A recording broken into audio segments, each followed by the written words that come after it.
see what comes from it as each of our presidents goes to meet behind these locked doors, worshiping on altars under Egyptian auspices. We see the Egyptification, we could call it that, the Egyptianization of our world. We see the obelisks in all the main city-states. We see the art and architecture expressing the ancient Egyptian ways.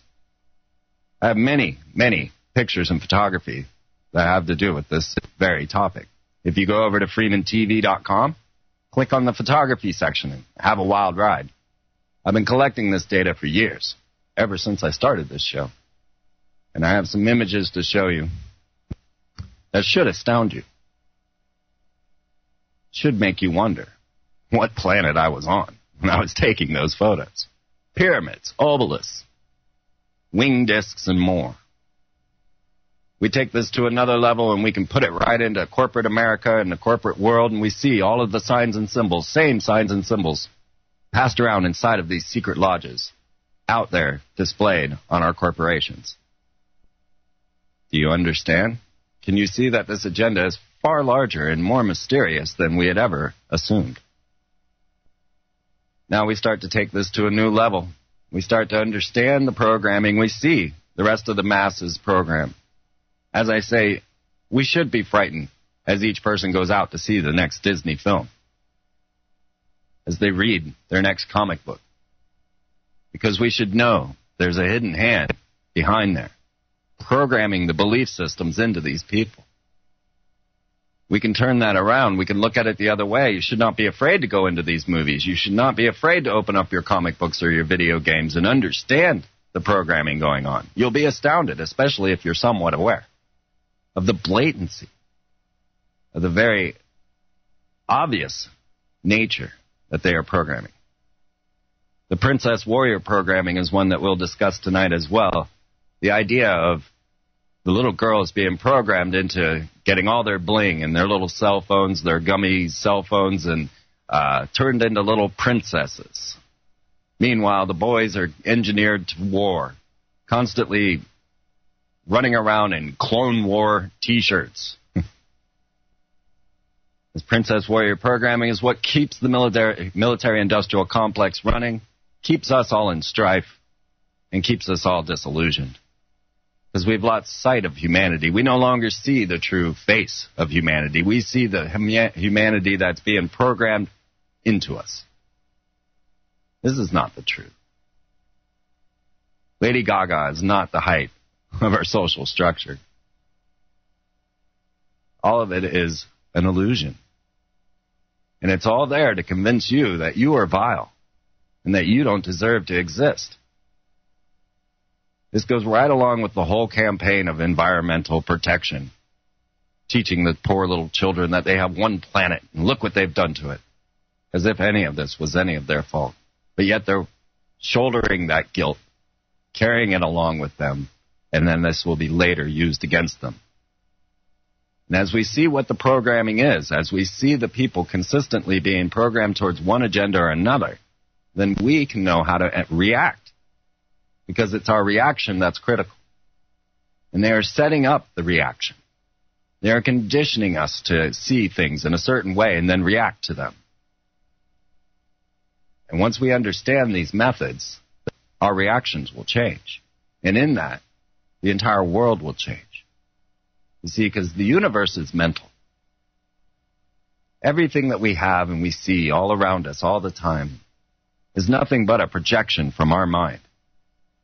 And that projection can be changed simply and easily by changing our minds, changing what we feel and think about the rest of the humans on planet Earth, and understanding that the numbers of loving, nurturing, caring, wonderful human beings is far superior to the numbers of those that control us. But their methods are insidious. Their methods are vast. And it's pretty much at this point, there is nothing coming into us that is not a form of mind control. So as we try to seek the self, if we try to find our own path through this, we begin to realize that there is a miraculous side to existence. that there's more than just this critical analysis of what's going on. And there's actually a guiding force, a loving, nurturing, guiding force that carries us forward if you allow it.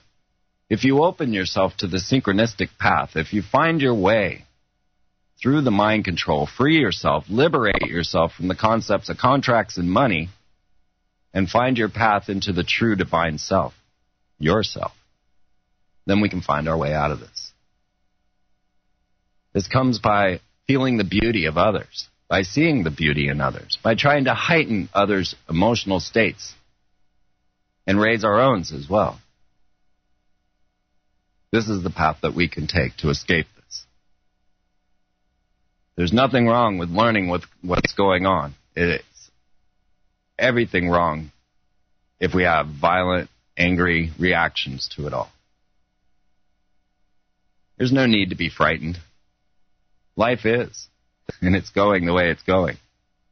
And we live in such strange times, but we also live in far more enlightened times. And things will shift, regardless of what we do. So it's our goal to make the shift a positive one.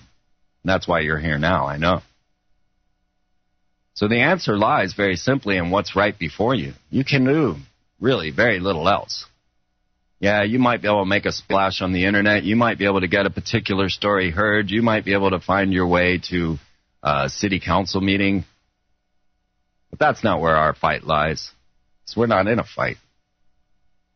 We're in a transition. And it lies within the very things that are right before you. Cleaning the house, doing the dishes, feeling good about yourself, meeting people. That's your real power right there. Friendship will be the new currency. There's no doubt about it. Because what's coming next seems to be dire.